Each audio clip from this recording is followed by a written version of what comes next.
Okay, crazy things happen to me. I told you that in the last video. So since I have a few more minutes before I have to get on the road this morning, I'm going to share with you one of those crazy things. Yesterday when I checked into the hotel room, I got in the door and literally was in here maybe a minute and a half. I was tired, I was getting a headache, so I had undone my belt and undid my breeches, and I was gonna jump in the bed, and somebody knocked on the door. And I was like, okay. And I was like, hold on a second. So I'm like, buckle the pants back up, open the door, and there's this Mexican man standing there, and he's trying to, he's kind of speaking broken English, very sweet guy, and he's like trying to let me know that he needs to check something and that he wants to come in. And so I'm like, oh, okay, yeah, sure, come on in. And in the back of my mind, I'm like, Terry, you are at a hotel.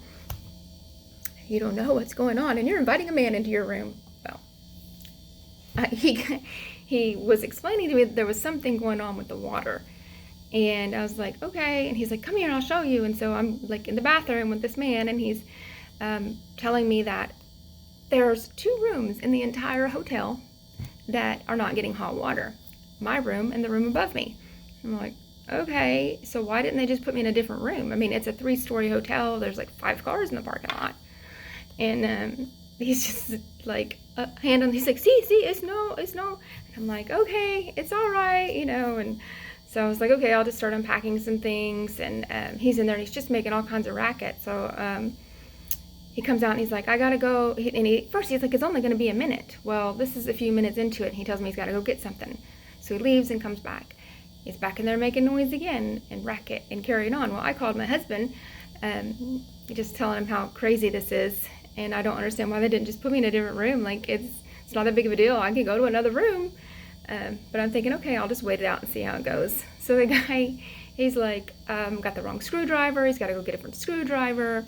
At one point, I'm finally like, okay, like he has to take off the whole faucet from the bathtub. And I'm like, okay, I've got a headache. So I was like, listen, I'm going to run to the store and I'll be back. And he's like, okay, it won't take long, I promise. It's important. And I'm like, okay, I gotcha. So I go to the store. Again, I get distracted. Squirrely, told you. And get back here realizing I don't have the medicine that I went after.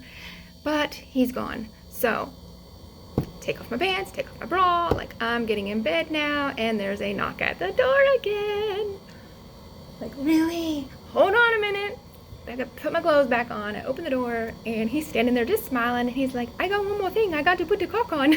Like, he didn't talk like that. I don't know why I make that. He had him, I can't do accents, but anyways, he had to put the caulking on the bathtub.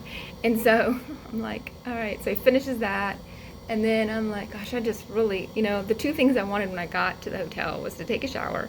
I had a headache, and to lay down. And so finally, I'm getting there.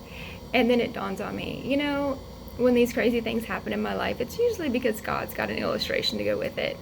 And so I'm sitting there thinking about it, and I started thinking about in Revelations, preaching to the churches, and he's talking about, but you've become lukewarm. I'd rather that you would be hot or cold, that you would be good for something, but you're lukewarm. And I just started, kind of crying and praying and thanking God, because in the past year, since all of the tragedies that we've suffered, I have pretty much become that lukewarm Christian. I was referring to myself as kind of an apathetic Christian. Like, I just fallen into apathetic Christianity. I was going through the motions. I was attending church. I was praying. I was reading. I was doing all the same things, but I had no life in me, really. The death that we had suffered had pretty much. And so I was just like thanking God, because behind the scenes the whole time, as I was just going through daily life and just kind of like, okay, whatever, he was the guy at the door. He was constantly knocking on the door of my heart and coming in and saying, I want to fix your water, Tara. I want to fix your water.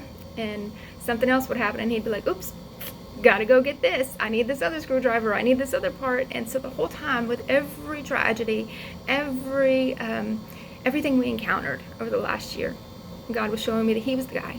He was the guy at the door. And not only that, but hey, it's all done. When the man left the last time, he said, I should be good now. I shouldn't have to come back. Have a good night. And so it was just kind of this peace and confirming kind of moment where I was like, thank you, Lord. Thank you that you're faithful to keep knocking on the door of our hearts, to keep coming back, to keep fixing the things that are broken or clogging up or messing up the flow of water in our lives.